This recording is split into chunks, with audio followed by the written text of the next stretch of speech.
Chapter 2 human reproduction. इस video में हम ह्यूमन रिप्रोडक्शन का रिवीजन करेंगे। सो ह्यूमंस क्या होते हैं? They are sexually reproducing organism, sexually reproduce करते हैं एंड आर विविपेरस। विविपेरस का क्या मतलब होता है कि they give birth to young one. दो तरह के ऑर्गेनिजम्स होते हैं, एक ओविपेरस जो एग ले करते हैं, दूसरे होते हैं विविपेरस जो बच्चों को जन्म देते हैं। नाउ जो रिप्रोडक्टिव इवेंट्स होता है ह्यूमन में वो कौन कौन से होते हैं? पहला होता है गैमेटोजेनेसिस। गैमेटोजेनेसिस के अंदर क्या होता है? Formation of male and female gamete. Male और फीमेल गैमेट्स फॉर्म होते हैं। मेल गैमेट को हम स्पर्म कहते हैं और फीमेल गैमेट को हम एग कहते हैं। तो इस प्रोसेस के अंदर इनका फॉर्मेशन होता है। Then second insemination. इंसेमिनेशन मतलब अब जब गैमेट बन गए हैं तो ये गैमेट जो है वो ट्रांसफर होंगे रिप्रोडक्टिव ट्रैक्ट में, जिसको हम इंसेमिनेशन कहेंगे, यानी transfer of sperm into the female reproductive tract. Then third is fertilization. जब जो गैमेट्स हैं जो वो ट्रांसफ़र हो जाएंगे तब उसके बाद में उन दोनों गैमेट का फ्यूजन होगा। It is a fusion of male and female gamete. जब दोनों गैमेट का फ्यूजन होता है, फ्यूजन के बाद में वो जाइगोट बनाते हैं। Okay. Then next blastocyst formation and implantation. जो जाइगोट है वो फर्दर डिवीजन करेगा और वो क्या फॉर्म कर लेगा? ब्लास्टोसिस्ट बना लेगा। और ब्लास्टोसिस्ट जो है वो आगे और डेवलपमेंट करके, डिवीजन करके, डिफ्रेंशिएशन करके सेल का वो बेबी फॉर्म कर लेगा। दैट मीन्स जो ब्लास्टोसिस्ट है वो अपने आप को यूटेराइन की वॉल में अटैच कर लेगा। अटैच करने के बाद में it will develop into a baby. Okay. Gestation period, ये जो 9th मंथ का डेवलपमेंट पीरियड होता है एम्ब्रियो का, उसको हम जेस्टेशन पीरियड कहते हैं। And last is parturition. Parturition is the delivery of a fully termed foetus. जो पूरा 9th मंथ का बेबी होता है, जब वो डिलीवर होता है बॉडी से बाहर फीमेल के, तो that is called as parturition. Now onset of reproductive events. ये रिप्रोडक्टिव इवेंट जो है वो कब स्टार्ट होती है? ये स्टार्ट होती है आफ्टर प्यूबर्टी। प्यूबर्टी मतलब जब कोई भी इंडिविजुअल, जितने भी लिविंग ऑर्गेनिज्म है, जब वो एक पर्टिकुलर पीरियड को अटेन कर लेते हैं, उसके बाद में ये रिप्रोडक्शन इवेंट का ऑनसेट होता है और इसको हम कहते हैं प्यूबर्टी। मेल और फीमेल दोनों के प्यूबर्टी में डिफरेंस होता है। कैसे? जो मेल्स होते हैं इनमें formation of sperm continue even in old age. जो स्पर्म का फॉर्मेशन है वो ओल्ड एज में भी होता है मेल में, लेकिन फीमेल के अंदर क्या होता है? ओवम जो है it stop formation around the age of 50। Next is the male reproductive system. जो मेल रिप्रोडक्टिव सिस्टम है ये it is present located in the pelvis region, pelvis में। और इसके अंदर क्या क्या पार्ट्स आते हैं? It consist of a pair of testis, then accessory ducts, third is accessory gland and fourth is the accessory external genitalia. Okay. सबसे पहले जो होता है pair of testis. Mail reproductive system के अंदर एक पेयर टेस्टिस का होता है। टेस्टिस जो होते हैं they are situated outside the body और they are covered by a skin, covering of skin, जिसको हम कहते हैं स्क्रॉटम। ठीक है, बॉडी के बाहर होंगे, स्किन से कवर होंगे, उस स्किन की कवरिंग को हम कहते हैं स्क्रॉटम। और ये स्क्रॉटम क्या करता है? It is a pouch like structure. इसका क्या काम होता है? ये टेम्परेचर प्रोवाइड करता है स्पर्म के प्रोडक्शन के लिए। जो ह्यूमन बॉडी का टेम्परेचर होता है वो 37 डिग्री सेंटीग्रेड होता है और स्पर्म के प्रोडक्शन के लिए 34 डिग्री सेंटीग्रेड चाहिए होता है। Means 2 degree come from human body. और अगर टेस्टिस जो है वो बॉडी के अंदर लोकेटेड होंगे तो उस कंडीशन में क्या होगा? प्रॉपर टेम्परेचर नहीं मिल पाएगा, जिसकी वजह से स्पर्म फॉर्म नहीं होंगे। तो that is why they are located outside the body to provide low temperature for the production of sperm. Low temperature provide करते हैं ताकि स्पर्म का प्रोडक्शन हो सके। नाउ एडल्ट्स में देखें तो टेस्टिस जो होते हैं, as you can see in the figure, ये एनसीईआरटी का फिगर है। इसमें टेस्टिस जो होते हैं वो कैसे होते हैं? They are oval shape. Oval shape का स्ट्रक्चर है, ठीक है ना, इस तरीके से ओवल शेप्ड है। इसकी लेंथ जो है 4 to 5 सेंटीमीटर होती है और विड्थ जो होती है इसकी 2 to 3 सेंटीमीटर होती है। टेस्टिस जो होते हैं it is covered by a dense covering. Covering के थ्रू ये प्रेजेंट होता है, कवर्ड होता है। और टेस्टिस जो होते हैं इसमें 250 टेस्टिकुलर लॉब्यूल्स होते हैं। 250 टेस्टिकुलर लॉब्यूल्स मतलब अगर ये टेस्टिस हैं तो इस टेस्टिस में इस तरीके से इट हैज़ टेस्टिकुलर लॉब्यूल्स जो कि अराउंड 250 होते हैं। ठीक है ना। Then testicular lobules and seminiferous tubule. Now each lobule contain 1 to 3 highly coiled seminiferous tubule. इन्हीं lobules के अंदर और coiled seminiferous tubules present होते हैं इसी के structure के अंदर। और इन seminiferous tubules के अंदर क्या होता है? Production of sperms. जो sperms होते हैं वो इसी seminiferous tubules के अंदर ही produce होते हैं। Okay. Next, the seminiferous tubules are lined by male germ cell. ये जो seminiferous tubules हैं ये लाइंड होते हैं बाय मेल जर्म सेल, जिसको हम क्या कहते हैं? Spermatogonia. The male germ cell is called as spermatogonia, जो मियोटिक डिवीजन करेंगे टू फॉर्म स्पर्म्स। स्पर्मेटोगोनिया के सेल ही मियोटिक डिवीजन करेंगे। मियोटिक डिवीजन के अंदर क्या होता है, ये रिडक्शनल डिवीजन है जिसमें एक सेल जो होता है वो डिवीजन के बाद में 4 हैप्लॉइड सेल फॉर्म करता है। तो यहाँ पर यही होगा, meiotic division will takes place. जो दूसरा सेल होता है which is called as Sertoli cell, ये क्या करता है, it provide nutrition to the germ cell. जो जर्म सेल है उसको न्यूट्रिशन प्रोवाइड करेंगे ये Sertoli cell. Okay, so spermatogonia जो मियोटिक डिवीजन करके स्पर्म फॉर्म करेंगे, और इन स्पर्म को न्यूट्रिशन कौन प्रोवाइड करेगा, सर्टोली सेल, जर्म सेल्स को न्यूट्रिशन प्रोवाइड करेगा Sertoli sales. Then interstitial space and Leydig cells. अब as you can see the interstitial space, this are the interstitial cell, ठीक है, इनको लेडिक सेल्स भी बोला जाता है। ये जो रेड कलर के आपको वेसल्स सेल्स दिखाई दे रहे हैं, region outside seminiferous tubules are called interstitial space. Seminiferous tubules का जो बाहर का रीजन होता है उसको हम इंटरस्टिशियल सेल्स बोलते हैं। इनमें स्मॉल ब्लड वेसल्स होते हैं, that is why they are coloured red here. और interstitial cells are also called as Leydig cells, and other immunological competent cells are also present in this interstitial cell. Leydig cells synthesize and secrete testicular hormone called androgen, और जो main function होता है इनका, they secrete hormone जिसको हम androgen कहते हैं। They are also called as testicular hormones. Then male accessory ducts. अब कुछ एसेसरी डक्ट्स भी होते हैं। Ducts means tube like structure जो ट्रांसपोर्टेशन में हेल्प करेंगे स्पर्म के। इसके अंदर रेटिटेस्टिस, वास एफरेंशिया, एपिडाइडमिस और वास डेफरेंस आते हैं। ये जो स्ट्रक्चर है दिस इज द रेटिटेस्टिस, ठीक है, ये रेटिटेस्टिस है। ये रेटिटेस्टिस जो है ये आगे चल के ओपन होती है इनटू वास एफरेंशिया। वास एफरेंशिया जो है वो ओपन होती है इनटू एपिडाइडमिस। एपिडाइडमिस जो है वो ओपन होगी इनटू द वास डेफरेंस। तो इस तरीके से these are the duct which help in the transportation of the sperm. कैसे होगा इनका ट्रांसपोर्टेशन, जो सेमिनिफेरस ट्यूब्यूल्स हैं उसके अंदर जो स्पर्म प्रोड्यूस होंगे वो पहले रेटिटेस्टिस में जाएंगे। फ्रॉम रेटिटेस्टिस ये वास एफरेंशिया में मूव करेंगे, वास एफरेंशिया से एपिडाइडमिस में और फिर वास डेफरेंस में। वास डेफरेंस जो है ये आगे चल के असेंड हो जाएगा एब्डोमेन में, और ये यूरिनरी ब्लैडर के ऊपर लूप अप हो जाता है। लूप अप मतलब उसके पीछे ऊपर की तरफ ये अपने आप को लूप कर लेता है। It receive a duct from seminal vesicle, और इन्हीं के साथ में एक डक्ट सेमाइनल वेसाइकल से भी आती है और वो ओपन हो जाते हैं यूरेथ्रा में एज इजैकुलेटरी डक्ट। वहीं पर ही ओपन हो जाएगी, मतलब दोनों का जो सिक्रीशन होगा वो एक ही डक्ट के अंदर आकर मिक्स हो जाएगा। Okay, next urethra. यूरेथ्रा जो होता है it opens from the urinary bladder, और ये क्या करता है, it extend through the penis to the external opening called urethral meatus. ये पीनिस में एक्सटेंड होता है और जो एक ओपनिंग होती है जिसको यूरेथ्रल मिटस बोलते हैं वहाँ पर ये ओपन होता है। एसेसरी डक्ट का क्या काम है, ये स्टोर करता है और ट्रांसपोर्ट करता है स्पर्म को from testis to the outside of the body.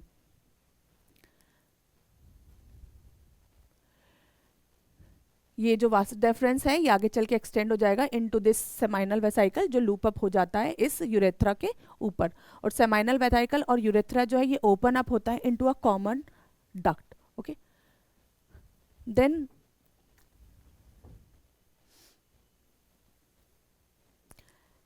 External genitalia. Penis जो है वो मेल का एक्सटर्नल जेनिटेलिया है। ये स्पेशल टिश्यूज का बना होता है जो एक्सक्रीशन में हेल्प करता है इंसेमिनेशन के टाइम पर, स्पर्म रिलीज में। और ये जो इसका एनलार्ज एंड होता है उसको हम कहते हैं ग्लैंस पीनिस, जो कि कवर्ड होता है by loose fold of skin which are called as foreskin. कुछ एसेसरी ग्लैंड्स भी प्रेजेंट होते हैं मेल के अंदर जो स्पर्म को मोटाइल करने में मदद करते हैं। जब तक स्पर्म सेमाइनल वेसाइकल के सिक्रीशन से नहीं मिलता है, मिक्स होता है, जब तक वो इनएक्टिव होता है, इमोटाइल होता है। तो ये जो एसेसरी ग्लैंड्स हैं जिसमें सेमाइनल वेसाइकल, प्रोस्टेट ग्लैंड और बल्बो यूरेथ्रल ग्लैंड्स आते हैं, ये क्या करते हैं, कुछ सिक्रीशन रिलीज करते हैं स्पर्म के एक्टिवेशन के लिए, और इस सिक्रीशन को हम सेमाइनल प्लाज्मा कहेंगे, जिसके अंदर फ्रुक्टोज, कैल्शियम और कुछ सर्टेन एंजाइम्स भी होते हैं। एग्जाम में कई बार पूछा जाता है कि what are the enzyme which are present in the seminal plasma. तो फ्रुक्टोज, कैल्शियम और कुछ एंजाइम्स होते हैं जो उसको एनर्जी प्रोवाइड करते हैं। और जो सिक्रीशन होता है बल्बो यूरेथ्रल ग्लैंड का, it help in the lubrication of the penis. Next is the female reproductive system. So the female reproductive system consists of a pair of oviduct. Ovaries, a pair of oviduct, uterus, cervix, vagina and external genitalia. और ये सारे pelvic region के अंदर located होते हैं। Reproductive organ along with a pair of mammary gland are structurally and functionally integrated. जो reproductive system है plus जो pair of mammary glands होते हैं, ये क्या करते हैं, ये functionally integrated हैं एक दूसरे के साथ में। ये जो स्ट्रक्चर है दोनों, ये क्या करते हैं, ये सपोर्ट करते हैं the process of ovulation, egg के रिलीज का, फर्टिलाइजेशन जो प्रोसेस होती है, then pregnancy, birth and child care, everything is involve, इसीलिए हम इसको इंटीग्रेटेड कह रहे हैं। Now this is the female reproductive system as we have studied. It consists of a pair of ovaries, एक left hand side में और एक right hand side में। फिर उसके बाद में a pair of oviduct which are also called as fallopian tube, तो एक left hand side में एक right hand side में। Then uterus, ये pear shape का structure है which is called as uterus। uterus के बाद में this narrow lining is called as cervix, cervix के नीचे cervical canal and the last is the vagina। So ovaries primary female sex organ है। Ovaries का क्या फंक्शन है, ये फीमेल गैमेट फॉर्म करता है यानी एग फॉर्म करता है, साथ ही में ये कुछ स्टेरॉयड हार्मोन भी रिलीज करता है, लाइक जिनको हम ओवेरियन हार्मोन्स कहते हैं। ये हार्मोन्स जो है ये मेंस्ट्रुअल साइकिल और प्रेगनेंसी को कंट्रोल को इंटैक्ट करने में हेल्प करता है। और ओवरीज जो होते हैं they are located on each side of the lower abdomen. जो ओवरीज होती हैं वो 2 to 4 सेंटीमीटर होती है लेंथ में, और ये कनेक्टेड होती है pelvic wall of the uterus. Uterus के लिगामेंट के थ्रू ये पेल्विक वॉल से अटैच होती है। ओवरी जो होती है वो थिन एपिथेलियम के सेल से कवर्ड होती है, और इसके अंदर ओवरी के अंदर it has ovarian stroma. Stroma जो है वो 2 पार्ट में डिवाइडेड होता है। बाहर वाला जो है उसको पेरिफेरल कॉर्टेक्स बोलेंगे, अंदर वाला जो पार्ट होगा that is called as inner medulla. कुछ एसेसरी डक्ट्स भी होते हैं फीमेल में, जैसे कि ओविडक्ट, यूट्रस और वेजाइना। डक्ट मीन्स वो same the tube like structure.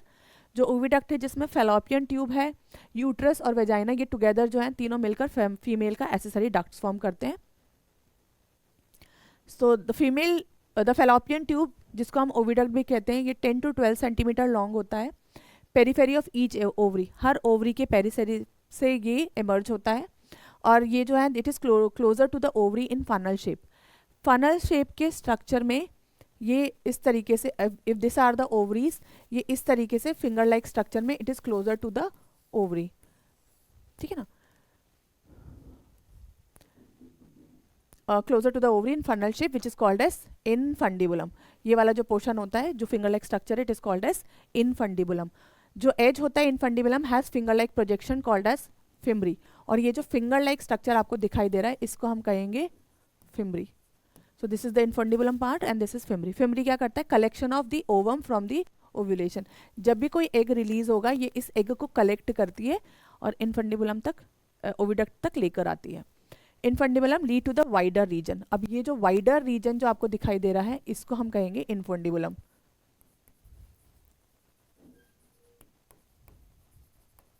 The vital region is the infundibulum. Then part of oviduct. Ampulla जो है वो वाइडर पार्ट है ओविडक्ट का। इनफंडिबुलम के ये जो वाइडर वाला पोर्शन होता है ये this portion is called as ampulla, और isthmus is the last part of the oviduct. उसके बाद में ये वाला जो पार्ट है it is called as isthmus. जो फ्यूजन होता है मेल और फीमेल गैमेट का वो इस्थमस जंक्शन में ही होता है। नैरो लुमन होता है और ये क्या करता है, इस्थमस आगे चल के यूट्रस को ज्वाइन कर देता है। यूट्रस क्या है, it is single and also called as the womb. जो मदर वम्ब जिसको कहते हैं वो यूट्रस ही है। ये इन्वर्टेड पियर शेप का स्ट्रक्चर होता है, वेजाइना में ओपन होता है थ्रू अ नैरो सर्विक्स। और ये जो सर्विक्स होती है it has cervical canal, pear shape structure होता है। It open into the cervix, cervix से cervical canal and then into the vagina. So this is the uterus, this is the infundibulum part. Infundibulum के ऊपर वाला जो ये जो थोड़ा सा नैरो जो ब्रॉड पार्ट होता है this is called as isthmus. Isthmus के बाद एम्पुला सॉरी, और फिर इसके आगे यहाँ पर इस्थमस जहाँ पर मेल और फीमेल गैमेट का फ्यूजन होता है। इस्थमस आगे चल के एक्सटेंड होता है into the it get connected to the uterus.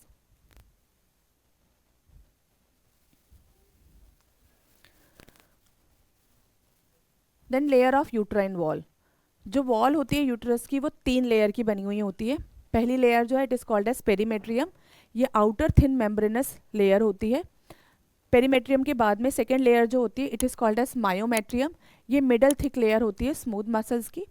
Third जो होती है layer which is called as endometrium, ये इनर ग्लैंडुलर लेयर होती है जो इनर कैविटी यूट्राइन की कैविटी है उसको लाइन करके रखती है।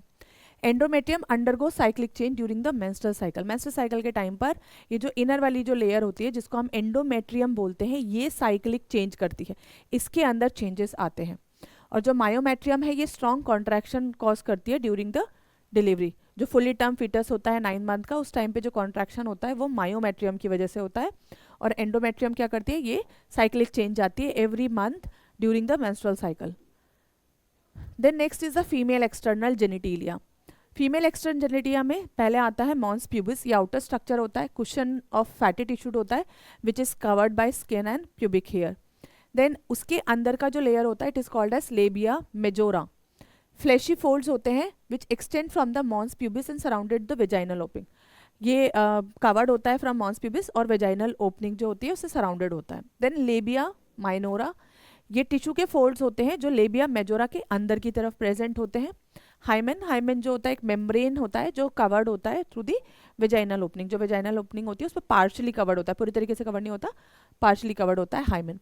Then clitoris, it is a tiny finger like structure, upper junction में होता है लेबिया माइनोरा के for above the urethral opening, urethral opening के ऊपर clitoris is present. Then the female part consist of a pair of mammary glands, ये जो pair of mammary gland है ये कैरेक्टरिस्टिक्स हैं ऑफ फीमेल मैमल। जितने भी मैमल्स होते हैं they all have pair of mammary gland to nourish their young ones. Mammary gland जो होते हैं पेयर स्ट्रक्चर होते हैं, हर मेमोरी ग्लैंड जो होता है उसके अंदर दो चीज़ें मेजर होती है, एक होता है ग्लैंडुलर टिश्यू, दूसरा होता है variable amount of fat. Okay, जो ग्लैंडुलर टिश्यू होता है वो डिवाइडेड होता है 15 to 20 मेमोरी लोब्स के अंदर। एज यू कैन सी जो ग्लैंडुलर टिश्यूज होंगे ये इसके अंदर बहुत सारे मेमोरी लोब्स प्रेजेंट होंगे, these lobes as you can see. Then each mammary lobe contain cluster of cells called alveoli, हर मेमोरी लोब के अंदर cluster of cells are present. ये जो सेल्स आपको क्लस्टर्स दिखाई दे रहा है इस तरीके से बहुत सारे सेल्स प्रेजेंट है which are called as alveoli. Then each the cells of alveoli secrete milk, जो मिल्क का सिक्रीशन होता है वो इन एल्वुलाई के सेल की वजह से ही होता है, ये प्रोडक्शन यहाँ पर होता है। Milk is stored in the cavity of the alveoli, जो एल्वुलाई की कैविटी है यहाँ पे मिल्क जो प्रोड्यूस होता है वो यहाँ पर स्टोर होता है।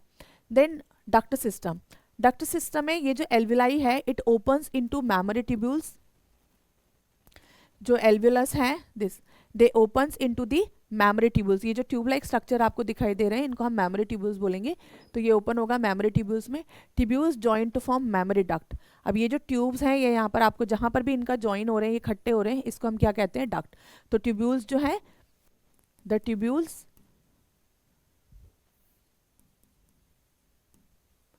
ट्यूब्यूल्स जो है ये आगे चल के ओपन होते हैं इनटू मेमोरी डक्ट, और जो मेमोरी डक्ट्स होते हैं they join to form wider mammary ampulla.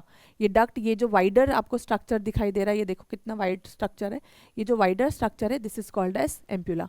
तो डक्ट ओपन होगा एम्प्यूला में and this ampulla are connected to the lactiferous duct, ये एम्प्यूला ये फाइनल डक्ट जो होती है लेक्टिफेरस डक्ट इससे जाकर ये कनेक्ट होगा, this ducts are called as lactiferous duct. और लेक्टिफेरस डक्ट जो है they open into the nipple and milk is express from the nipple during the breast feeding, और ये निप्पल्स में ओपन हो रहे हैं जहाँ पर ब्रेस्ट फीडिंग की जाती है। ठीक है, तो इसके अंदर दो चीजें मेन है, glandular tissue and variable amount of fat. उसके बाद में जो टिश्यू होता है वो मेमोरी लोब्स में डिवाइडेड है, मेमोरी लोब्स जो होते हैं वो मेमोरी जो एल्वुलस के मेमोरी एल्वुलस में आगे चल के एक्सटेंड होते हैं जहाँ पे मिल्क का सिक्रीशन होता है, फॉर्मेशन होता है। देन मेमोरी डक्ट ये आगे चल के एक्सटेंड होते हैं into tube like structure which is called as mammary duct. Mammary duct जो है ये ओपन होंगे इनटू एम्प्यूला, एम्प्यूला ओपन होगा लेक्टिफेरस डक्ट में, और लेक्टिफेरस डक्ट जो है it opens into the nipples. Next is gametogenesis.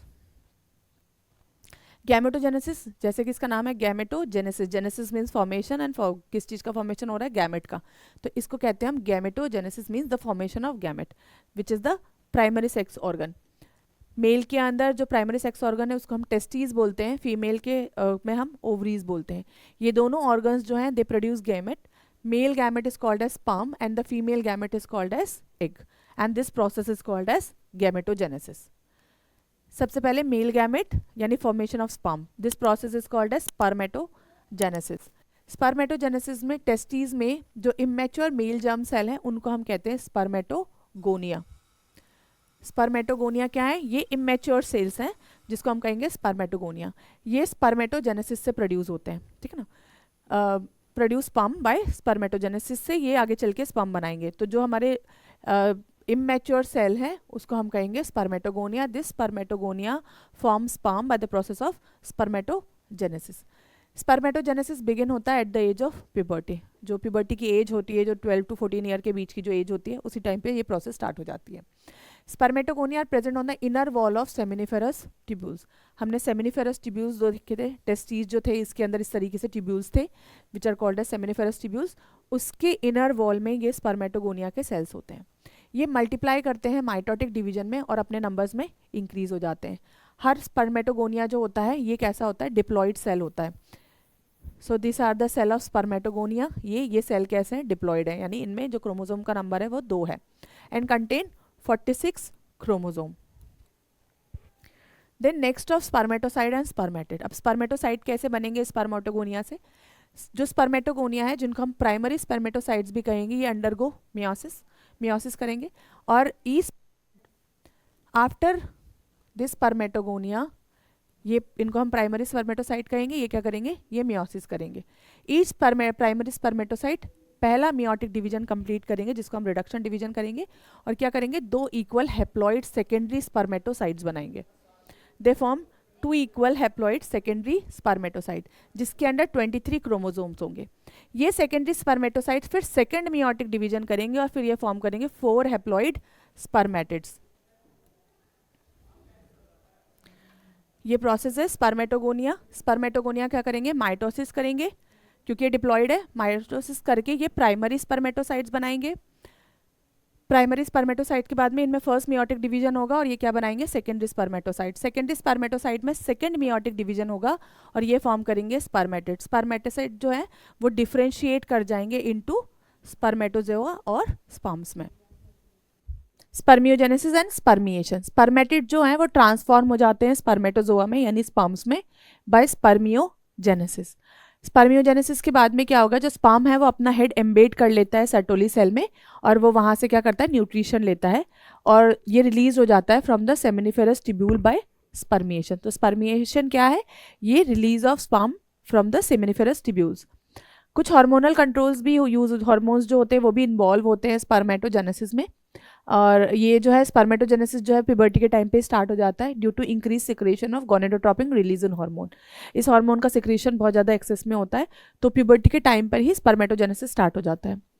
इसमें क्या होता है? जब गोनेडोट्रोपिन रिलीजन हार्मोन जो है वो इंक्रीज होता है तो उसकी वजह से एंटीरियर पिट्यूटरी ग्लैंड से भी काफ़ी सारे हार्मोन्स रिलीज होते हैं जिसमें से पहला हार्मोन जो है वो है ल्यूटिनाइजिंग हार्मोन. ये जो ल्यूटिनाइजिंग हार्मोन है ये लेडिक सेल्स के ऊपर एक्ट करेगा. It act on the Leydig cells और क्या करता है? सिंथेसाइज और करता है एंड्रोजन का. ये दूसरा हार्मोन सिक्रीट करेगा जिसका नाम है एंड्रोजन. एंड्रोजन क्या करता है? ये इट स्टिमुलेट स्पर्मेटोजेनेसिस. स्पर्म के फॉर्मेशन को, गैमेट के फॉर्मेशन को स्टिमुलेट करेगा. तो गोनेडोट्रोपिन रिलीजिंग हार्मोन जो है ये क्या करेगा? ये एंटीरियर पिट्यूटरी के ऊपर एक्ट करेगा और ये एंटीरियर पिट्यूटरी जो ग्लैंड है ये क्या करेगा? ल्यूटिनाइजिंग हार्मोन सिक्रीट करेगा. ये ल्यूटिनाइजिंग हार्मोन जो है ये लेडिक सेल के ऊपर एक्ट करेगा और क्या करेगा? दूसरा हार्मोन रिलीज करवाएगा जिसका नाम है androgen. Then follicular second is the follicular stimulating hormone. ये फॉलिकुलर स्टिमुलेटिंग हार्मोन जो होता है ये सर्टोली सेल के ऊपर एक्ट करेगा और ये कुछ सिक्रीशन करेगा फैक्टर्स का जो स्पर्मियोजेनेसिस के अंदर हेल्प करेगा.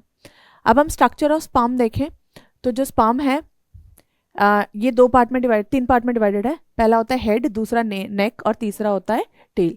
जो स्पर्म का हेड होता है इसके आउटर कवरिंग जो होती है it is made up of plasma membrane और इसके ऊपर एक कैप लाइक स्ट्रक्चर प्रेजेंट होता है which is called as acrosome.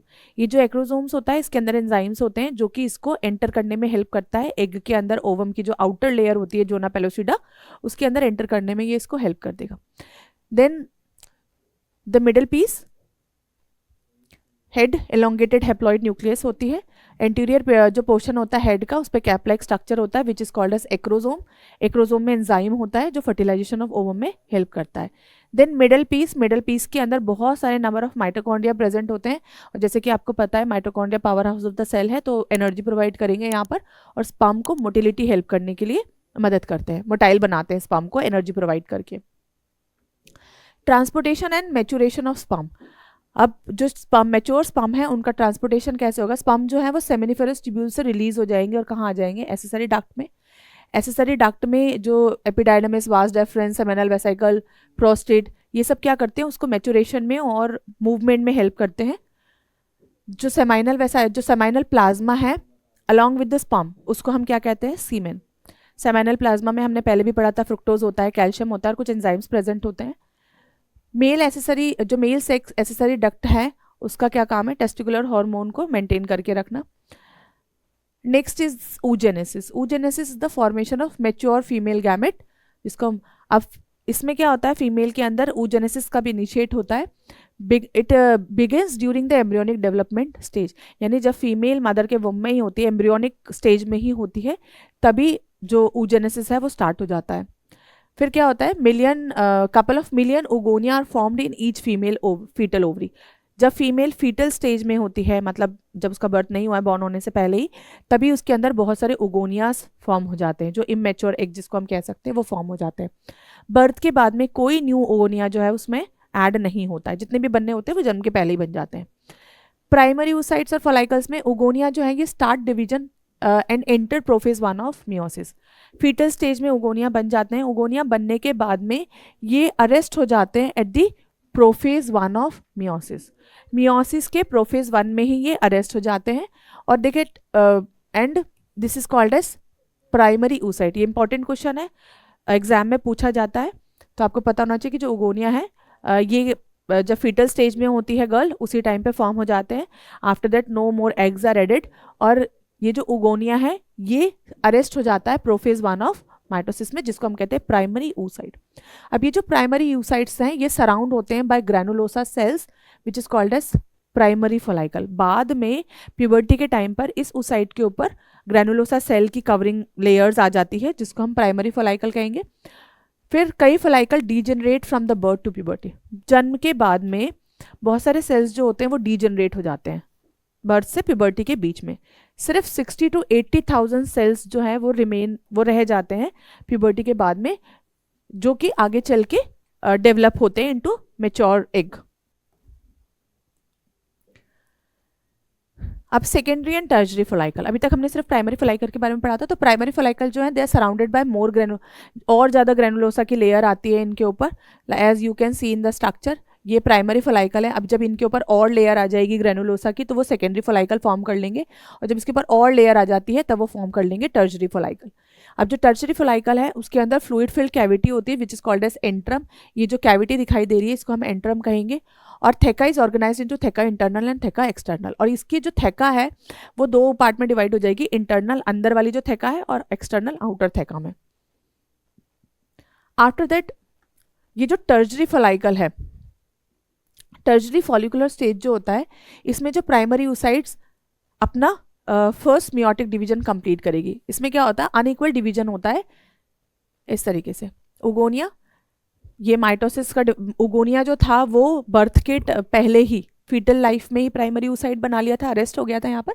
अब उसके बाद में क्या होगा? At the time of puberty first meiotic division होगा इस प्राइमरी oocyte में, और ये क्या फॉर्म करेगा? ये दो, इसमें अनइक्वल डिवीजन होता है, दो सेल्स फॉर्म होते हैं, एक होगा सेकेंडरी oocyte और दूसरा होगा फर्स्ट पोलर बॉडी। जो सेकेंडरी oocyte है ये फर्दर डिवाइड हो जाएगा इनटू अगेन अनइक्वल डिवीजन होगा, जिसको हम सेकेंड मियोटिक डिवीजन कहेंगे, और ये फिर दो उसमें डिवाइड होगा, जो होगा पहले सेकेंड पोलर बॉडी और ovum. And this egg is released from the ovary for the fertilization. Next is menstrual cycle. Menstrual cycle क्या होती है? रिप्रोडक्टिव साइकिल होती है फीमेल प्रीमेट्स में। जितने भी प्रीमेटाज ऑर्गेनिजम्स होते हैं, प्रीमेट्स होते हैं, उनके अंदर मेंस्ट्रुअल साइकिल होती है, like monkey, apps and human being. और इसको ये जो मेंस्ट्रुअल साइकिल है, जो पहला मेंस्ट्रुएशन होता है यानी जो फर्स्ट मेंस्ट्रुअल साइकिल होती है, उसको हम कहते हैं मेनार्क, जो कि the first menstrual cycle is called as menarche. Human females में मेंस्ट्रुएशन जो होता है it repeat after an average interval of 28 to 29 days. हर 28 से 29 दिन के बाद में ये साइकिल रिपीट होती है. जो इवेंट होता है from one menstruation to the next उसको हम कहते हैं मेंस्ट्रुअल साइकिल. यानी एक बार मेंस्ट्रुअल साइकिल स्टार्ट हुई उसके बाद में जो सेकंड साइकिल होगी उसके बीच ये जो सारा इवेंट होता है उसको हम मेंस्ट्रुअल साइकिल बोलते हैं. एक ओवम रिलीज होता है ड्यूरिंग द मेंस्ट्रुअल साइकिल जिसको हम ओव्यूलेशन कहते हैं during the middle of the menstrual cycle. Menstrual cycle के बीच में एग का रिलीज होता है which is called as ovulation और उसके बाद में बाकी की प्रोसेस स्टार्ट होती है. तो इसमें जो प्रोसेस होती है उसमें पहला आता है मेंस्ट्रुअल फेज. मेंस्ट्रुअल फेज के अंदर क्या बताया, जो मेंस्ट्रुअल साइकिल होती है वो स्टार्ट होती है through the menstrual phase. Menstrual flow occur for 3 to 5 days. Menstrual phase के अंदर क्या होता है, मेंस्ट्रुअल फ्लो होता है जो ब्लड बॉडी से रिमूव होता है, ये 3 से 5 दिन तक रहता है. मेंस्ट्रुअल फ्लो की वजह कैसे होता है, break down of the endometrium lining of the uterus. जो यूट्रस की जो 3 लेयर हमने पढ़ी थी उसमें से सबसे इंटरनल लेयर थी जिसको एंडोमेट्रियम बोला था. ये एंडोमेट्रियम की लाइनिंग जो होती है वो ब्रेक डाउन होती है along with the blood vessels. और ये जो ब्रेक डाउन टिश्यूज और ब्लड वेसल्स है ये बॉडी से रिमूव होता है in the form of liquid. Menstruation जो होता है जब ही होगा if the release ovum is not fertilize. अगर जो एग रिलीज हुआ है ओव्यूलेशन के बाद में अगर वो फर्टिलाइज नहीं हुआ है तो ही मेंस्ट्रुएशन होगा. अगर मेंस्ट्रुएशन नहीं हुआ है that means the pregnancy has occurred. अब मेंस्ट्रुअल में सेकेंड फेज जो होता है which is called as follicular phase. Follicular phase में जैसे हमने पहले ही देखा कि प्राइमरी फॉलाइकल्स जो होंगे वो उसके ऊपर ग्रैन्युलोसा की लेयर आएगी, फिर सेकेंडरी फॉलाइकल बनेगा, फिर टर्शरी फॉलाइकल बनेगा, फिर जो टर्शरी फॉलाइकल है उसके अंदर उसका जो फ्लूइड है वो सेपरेट आउट होगा, एंट्रम फॉर्म होगा और उसके बाद में वो फुल्ली मैच्योर्ड फॉलाइकल बन जाएगा. और ये जो फुली मैच्योर्ड फॉलाइकल है इसमें से क्या होगा, एग रिलीज हो जाएगा. तो इसके अंदर ये जो चेंजेस होते हैं ये पिट्यूटरी और ओवेरियन हार्मोन की वजह से होते हैं. जो secretion of gonadotrophin, gonadotrophin hormone कौन सा है, ल्यूटेनाइजिंग और फॉलिकुलर स्टिमुलेटिंग हार्मोन, ये इंक्रीज हो जाता है इस टाइम पर फॉलिकुलर फेज के बाद में. तो LH और FSH स्टिमुलेट करेंगे, क्या करेंगे ये दोनों हार्मोन, फॉलिकुलर डेवलपमेंट में हेल्प करेंगे. दूसरा एस्ट्रोजन सिक्रीट करेंगे जो फॉलाइकल को ग्रो करने में हेल्प करेगा. जो थर्ड फेज होगी जिसको हम कहेंगे ओव्यूलेटरी फेज, इसमें क्या होगा, ये जो दोनों हार्मोन है LH और FSH ये अपने पीक लेवल पे पहुंच जाएंगे in the middle of the cycle. Cycle के मिड में ही एज यू कैन सी ये क्या करेंगे, ये अपने पीक पे पहुंच जाएंगे. इस पीक को हम कहते हैं LH surge. This peak is called as LH surge. और LH सर्ज की वजह से क्या होता है, ये जो ग्राफियन फॉलाइकल है ये यहाँ से रप्चर हो जाएगा, फट जाएगा और एग को रिलीज कर देगा. ठीक है ना.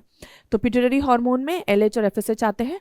ये दोनों हार्मोन्स मिलकर क्या करते हैं, ये सिक्रीट करते हैं अदर हार्मोन्स. और दिस हार्मोन का जब बहुत ज़्यादा एक्सेस में सिक्रीशन होता है इसको कहते हैं हम LH सर्ज, जिसकी वजह से ग्राफियन फॉलाइकल रप्चर हो जाता है और एग रिलीज हो जाता है. नेक्स्ट फेज जो होगा वो होगा ल्यूटियल फेज. ल्यूटियल फेज में क्या होता है, ovulation is followed by the luteal phase.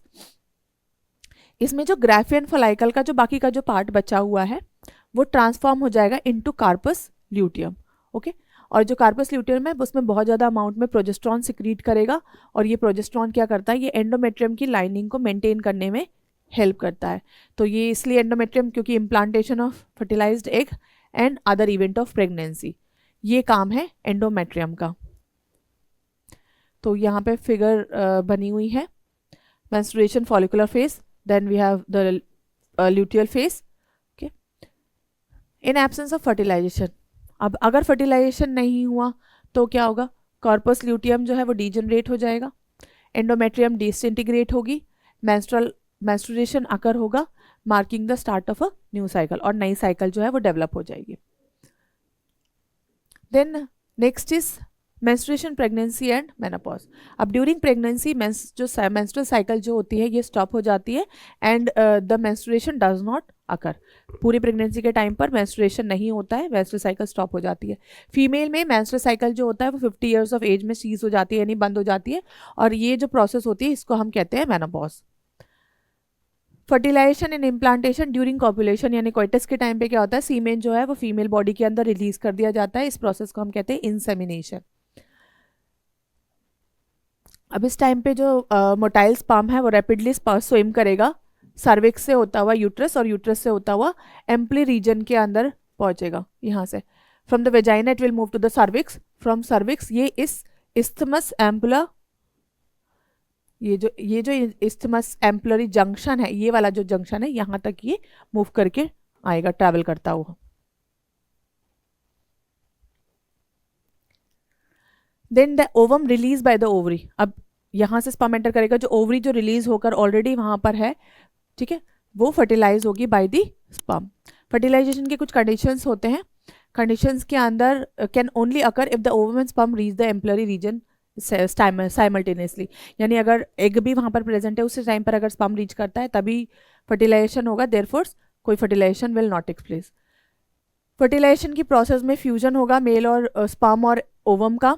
Sperm जो है वो जोना पेलुसिडा की लेयर के कांटेक्ट में आता है। जो एग है उसकी जो आउटर लेयर होती है which is called as the layer of zona pellucida, ये उस जोना पेलुसिडा के कांटेक्ट के अंदर आएगा, ठीक है, कुछ उसके अंदर चेंजेस कॉज करेगा, और जो स्पर्म का हेड है जिसमें एक्रोसोम जिसमें एंजाइम प्रेजेंट है वो उसको लेयर को डिसॉल्व करेगा और उसके अंदर जो क्रोमोसोम है वो रिलीज कर देगा।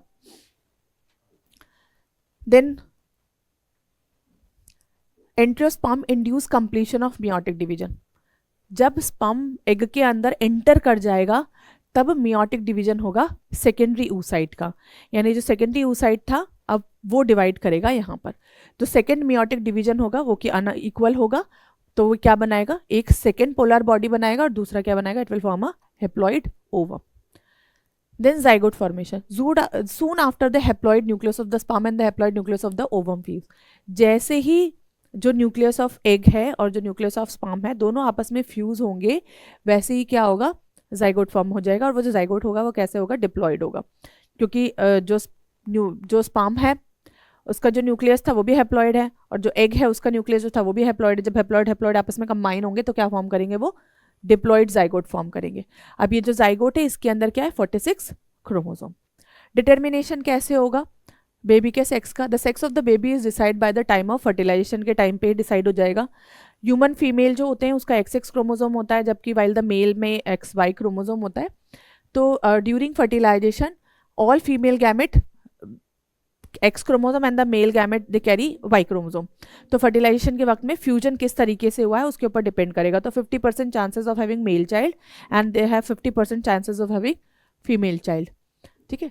तो जो सेक्स डिटर्मिनेशन होता है it is normally by the father, यानी फादर की बॉडी में से अगर जो फादर के न्यूक्लियस में से X क्रोमोसोम गया है तो फीमेल चाइल्ड का होगा, और अगर Y क्रोमोसोम ट्रांसफर हुआ है तो फिर male child will be form. Then next process is जब गैमेट का फ्यूजन हो जाएगा, जाइगोट फॉर्म हो जाएगा। जाइगोट फॉर्मेशन के बाद में क्या होगा, as the zygote move through the isthmus of the oviduct toward the uterus. अब ये जो फ्यूजन ऑफ गैमेट, यहाँ पे बी जो पार्ट होता है इसमें फ्यूजन ऑफ गैमेट बताया है। फ्यूजन ऑफ गैमेट के बाद में क्या होगा, अब जाइगोट डिवाइड होना शुरू कर देगा। तो जाइगोट जो है डिवाइड होता हुआ मूव करेगा टुवर्ड द यूटरस। तो ये जो प्रोसेस होती है जाइगोट डिवीजन की इसको हम क्लीवेज कहते हैं। तो क्लीवेज कैसे होगा, पहले जो एक सेल है, if this is the cell, ये पहले क्या करेगा, जाइगोट है, ये जाइगोट डिवाइड करेगा इनटू 2 सेल। फिर आफ्टर 2 सेल, ये 2 सेल में, फिर 2 के बाद में 4, then it will divide into 8, 16 daughter cells में। जब ये डिवाइड हो जाएगा तो इसको हम क्या कहेंगे यहाँ पे, ब्लास्टोमियर। तो cell up to 16 is called as blastomere. Then formation of morula, 18 to 16 का जो ब्लास्टोमियर का सेल होता है उसको हम कहते हैं मोरुला, ठीक है ना। यानी सेल डिवाइड हो रहा है 2 में, देन 2 से 4 में, देन 8 में, 8 में, then from 8 it is divided into 16 blastomere. अब ये जो 8 से 16 ब्लास्टोमियर के जो सेल्स हैं इसको हम कहेंगे मोरुला। मोरुला जो है ये फिर फर्दर डिवाइड होगा, कंटिन्यू करेगा डिवाइड में, और इसको हम कहेंगे, ये फॉर्म कर लेगा ब्लास्टोसिस्ट। सिस्ट मतलब वही सेल लाइक स्ट्रक्चर। तो मोरुला ट्रांसफॉर्म हो जाएगा ब्लास्टोसिस्ट में। ब्लास्टोसिस्ट जो होगा इसमें 2 लेयर पाई जाएगी। Outer layer is called as trophoblast and the inner group of cell attach to the trophoblast, जिसको हम कहेंगे inner cell mass. This is the blastocyst. ये आउटर सेल है और ये इनर सेल मास है, ये 2 पार्ट में डिवाइड हो गया है। देन इम्प्लांटेशन, अब यहाँ तक डिवाइड होने के बाद में the trophoblast layer attach to the endometrium. अब ये जो ट्रोपोब्लास्ट की लेयर जो होगी, ये जो ट्रोपोब्लास्ट की लेयर है ये इसको, इस एग को इस एंडोमेट्रियम की वॉल के अंदर एम्बेड करने में हेल्प करेगी। Uterine cell divide rapidly and convert the blastocyst. अब जो यूट्राइन की सेल है वो तेजी से डिवाइड होगी और उस ब्लास्टोसिस्ट को क्या करेगी, पूरी तरीके से कवर कर लेगी। और इस तरीके से इस प्रोसेस को हम कहेंगे इम्प्लांटेशन, मतलब प्रेगनेंसी जो है वो स्टार्ट हो चुकी है। Then pregnancy and embryonic development. पहला होता है प्लेसेंटल फॉर्मेशन। इसमें क्या होगा, आफ्टर इम्प्लांटेशन, जैसे ही इम्प्लांटेशन हो जाएगा, finger like projection appear on the trophoblast, जिसको हम कोरियोनिक विलाई कहेंगे। जो आउटर वाली जो लेयर हमने देखी थी जिसको ट्रोपोब्लास्ट कहेंगे, उसमें इस तरीके से फिंगर लाइक जो स्ट्रक्चर है वो फॉर्म होना शुरू हो जाएगा, which is called as chorionic villi. और ये जो कोरियोनिक विलाई है और यूट्रस टिश्यू ये इंटीग्रेट हो जाएंगे। यूट्रस की टिश्यू और ये जो कोरियोनिक विलाई है ये आपस में इंटीग्रेट हो जाएंगी और क्या फॉर्म कर लेंगी, प्लेसेंटा। प्लेसेंटा क्या होता है, it is a connection between the mother and the baby. ये क्या करता है, ऑक्सीजन और न्यूट्रिशन सप्लाई करेगा एम्ब्रियो को मदर से लेकर, कार्बन डाइऑक्साइड और वेस्ट रिमूव करेगा, और साथ ही में एंडोक्राइन टिश्यू पे काम करेगा ताकि और ज़्यादा हार्मोन्स प्रोड्यूस करे जो बेबी के डेवलपमेंट में हेल्पफुल होते हैं। Then umbilical cord. प्लेसेंटा जो होता है it is connected to the embryo through an umbilical cord. आपने देखा होगा कि जो बेबी होता है उसके यहाँ पर एक कॉर्ड प्रेजेंट होती है which is called as umbilical cord, जिससे वो अपने मदर से अटैच होता है और ये प्लेसेंटा फॉर्म करती है। अम्बिलिकल कॉर्ड क्या करता है, ट्रांसपोर्ट ऑफ सब्सटेंस और एम्ब्रियो के डेवलपमेंट में हेल्प करेगा। प्रेगनेंसी के टाइम पे दो तरह के कुछ हार्मोन्स रिलीज होते हैं जो कंटिन्यूएशन में हेल्प करते हैं प्रेगनेंसी में, जो प्लेसेंटा के थ्रू प्रोड्यूस होते हैं। पहला है ह्यूमन कोरियोनोट्रोपिक गोनेडोट्रोपिन हार्मोन और दूसरा human placental lactogen. Then estrogen and progesterone hormone, ये भी प्रेगनेंसी मेंटेन करने में हेल्प करते हैं। जो ओवरीज है जो हार्मोन प्रोड्यूस करती है बाद में, उसको हार्मोन को कहते हैं हम relaxant. This hormone is produce by the ovaries. और अदर हार्मोन जो कि maternal blood increase in maternal blood, they are cortisol, prolactin, thyroxine, estrogen and progesterone. ये हार्मोन भी बाद में आफ्टर प्रेगनेंसी मदर के ब्लड के अंदर इनका नंबर इंक्रीज होता है for the growth and development of the baby. ये हार्मोन क्या करते हैं, फिटल की ग्रोथ को हेल्प करते हैं, मेटाबॉलिक चेंज करते हैं मदर के अंदर और maintenance of the pregnancy. Then embryonic development. जब इम्प्लांटेशन हो जाता है, मतलब जो ब्लास्टोसिस्ट है वो मदर के यूट्रस के अंदर जब अपने आप को इम्प्लांट कर देता है, तो जो इनर सेल मास है वो डिफ्रेंशिएट होता है, डिफ्रेंशिएट हो जाएगा। एक्टोडर्म जो कि बाहर का लेयर बनाएगा, एंडोडर्म एंड मेसोडर्म। जो मेसोडर्म है is appear between ectoderm and endoderm, in 3 layer में डिवाइड हो जाएगा। ये जो तीनों लेयर्स हैं ये टिश्यूज और ऑर्गन फॉर्म करेंगी बेबी के, एडल्ट्स में। Inner cell mass contain stem cells that can form all tissues and organ. और जो इनर सेल मास है ये और जो बाकी की जो टिश्यूज ऑर्गन्स वगैरह है वो फॉर्म करने में हेल्प करेंगे। फीचर्स कैसे होंगे, प्रेगनेंसी ड्यूरेशन 9 मंथ का होता है। फर्स्ट मंथ में हार्ट फॉर्म होता है और हार्ट की साउंड भी सुन सकते हैं हम। सेकेंड मंथ में लिम्स और डिजिट डेवलप होते हैं, लिम्स मतलब दोनों हाथ पैर, और ये उंगलियों का डेवलपमेंट हो जाता है सेकेंड मंथ में। 12 वीक में यानी एंड ऑफ फर्स्ट ट्राइमेस्टर यानी 3rd मंथ तक होते होते जो मेजर ऑर्गन सिस्टम्स होते हैं वो फॉर्म हो जाते हैं। External genitalia organ they are also developed. Then 5th month तक जो बेबी हेड स्टार्ट मूविंग और इस बॉडी पे हेयर आने शुरू हो जाते हैं, हेड के ऊपर हेयर फॉर्मेशन शुरू हो जाता है। Then at the 24th week यानी सेकेंड ट्राइमेस्टर यानी 6 महीने के बाद में बॉडी कवर हो जाती है फाइन हेयर्स पे, आईलिड सेपरेट हो जाते हैं और आईलैशेस फॉर्म हो जाते हैं। Then at the 9th month fully developed fetus जो है it is ready for the delivery. जो प्रोसेस होती है it is called as parturition, that is the process of the child birth. जो एवरेज ड्यूरेशन होता है ह्यूमन प्रेगनेंसी का, जैसे कि हमने देखा जेस्टेशन पीरियड 9 मंथ का होता है, ठीक है। जो डिलीवरी होती है फीटस की उसको हम पार्चुरेशन कहते हैं। जब फुल्ली टर्म्ड फीटस 9 मंथ का फुल्ली डेवलप फीटस बॉडी से रिमूव होता है उस प्रोसेस को हम पार्चुरेशन कहते हैं। ये पार्चुरेशन कैसे होगा, विगरस कॉन्ट्रैक्शन होगा यूट्रस का eight the end of the pregnancy. Pregnancy के एंड के बाद में हार्मोनल सेक्रीशन होगा जिसकी वजह से यूट्रस जो होता है वो कॉन्ट्रैक्ट होता है। पार्चुरेशन का मैकेनिज्म में देखें तो it is initiate by signal from the fully developed fetus and placenta. कैसे कॉन्ट्रैक्शन होगा, जो फुली डेवलप्ड फीटस है और जो प्लेसेंटा है वो सिग्नल प्रोवाइड करेगी, इनिशिएट करेगी। ये इंड्यूस करेगा माइल्ड यूटेराइन कॉन्ट्रैक्शन और इस सिग्नल की वजह से बहुत हल्का कॉन्ट्रैक्शन जो है वो फॉर्म होता है जिसको हम फीटल इजेक्शन रिफ्लेक्स कहते हैं, ठीक है ना। ये जो माइल्ड यूट्राइन कॉन्ट्रैक्शन, यूट्रस में बहुत माइल्ड कॉन्ट्रैक्शन होगा जिसको हम कहते हैं फीटल इजेक्शन रिफ्लेक्स। कब होगा, जब जो बेबी है वो फुली डेवलप हो जाएगा 9 मंथ का उस टाइम पर। Then trigger release of oxytocin. इस माइल्ड कॉन्ट्रैक्शन की वजह से क्या होगा, ऑक्सीटोसिन रिलीज होगा from the maternal pituitary gland. Oxytocin क्या करेगा, यूट्राइन कॉन्ट्रैक्शन को स्ट्रेंथन कर देगा और ज़्यादा स्ट्रॉन्ग कॉन्ट्रैक्शन जो है फॉर्म करेगा। Then positive feedback loop. Now stronger contraction means more oxytocin and stronger contraction. Positive feedback मतलब जितना ज़्यादा कॉन्ट्रैक्शन होगा दैट मीन्स कि उतना ही ज़्यादा ऑक्सीटोसिन रिलीज हो रहा है, ठीक है ना, ये एक काइंड ऑफ पॉजिटिव फीडबैक है which lead to the expulsion of the baby through the birth canal. और इस कॉन्ट्रैक्शन की वजह से क्या होता है, बेबी जो है वो एक्सपेल आउट हो जाएगा from the birth canal, that is the vagina. Placenta expelled soon after the baby is delivered. जब बेबी डिलीवर्ड होता है उसके साथ ही में प्लेसेंटा भी एक्सपेल आउट हो जाता है। आफ्टर द पार्चुरेशन, बेबी के बर्थ के बाद में मैमरी ग्लैंड्स जो हैं उनमें डिफरेंशिएशन होता है और मिल्क प्रोडक्शन स्टार्ट हो जाता है at the end of the pregnancy. Milk production क्यों होता है, to help the mother to feed their newborn.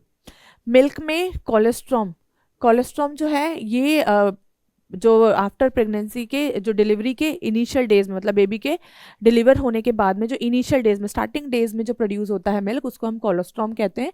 और इस कोलेस्ट्रॉम में एंटीबॉडीज होते हैं जो कि बहुत इंपॉर्टेंट होती है न्यूबॉर्न के लिए, because it provide immunity to the newborn को इम्यूनिटी प्रोवाइड करता है ये इनिशियल डेज का mother milk. Breast feeding during early infancy is recommended for a healthy baby. इसीलिए जो हेल्दी बेबी है उसके लिए ब्रेस्ट फीडिंग जो है वो डॉक्टर्स रिकमेंड करते हैं, क्योंकि इसके अंदर एंटीबॉडीज होती हैं जो इम्यून सिस्टम में डेवलप करने में हेल्प करती है न्यूबॉर्न के लिए।